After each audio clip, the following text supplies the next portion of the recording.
சென்னை தேனாம்பேட்டையில் மது போதையில் பெண்ணிடம் தகராறில் ஈடுபட்டவரை பிடிக்க முயன்ற போலீசாரையும் அந்த நபர் தாக்கிய நிலையில் அவரை போராடி பிடித்து போலீசார் காவல் நிலையத்திற்கு அழைத்துச் சென்றனர்.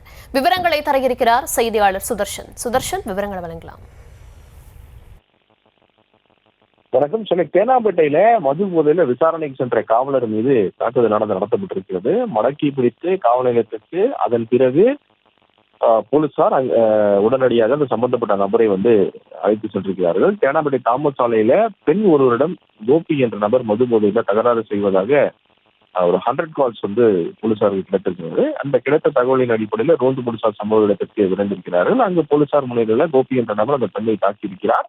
இதனை பார்த்த போலீசார் கோபியை மடக்கி பிடிக்க முயன்ற போது ரோந்து காவலரையும் தாக்கி, அது மட்டும் இல்லாம அந்த ரோந்து காவலரிடம் அவரையுமே மிகவும் கடுமையான சொற்களால் வசைப்படுகிறார். இதனை பார்த்த போலீசார் உடனடியாக கோபியை மடக்கி பிடிக்க முயன்ற போதுதான் இந்த கலவரமானது நடந்திருக்கிறது. போலீசாரையும் தாக்கியிருக்கிறார். ரோந்து காவலர் கோபியுடன் கட்டிப்பிடித்து சண்டையிட்டு அதன் பிறகு அவரை அடக்கி அந்த பெட்ரோல் வெஹிக்கிலே உட்கார வச்சு அதன் பிறகு காவல் நிலையத்திற்கு அழைத்து சென்றிருக்கிறார்கள். இது தொடர்பான வீடியோ காட்சிகள் தற்போது வெளியாகி இருக்கிறது. கோபியிடம் தேனாம்பேட்டை போலீசார் தொடர்ந்து விசாரணை மேற்கொண்டு வருகிறார்கள்.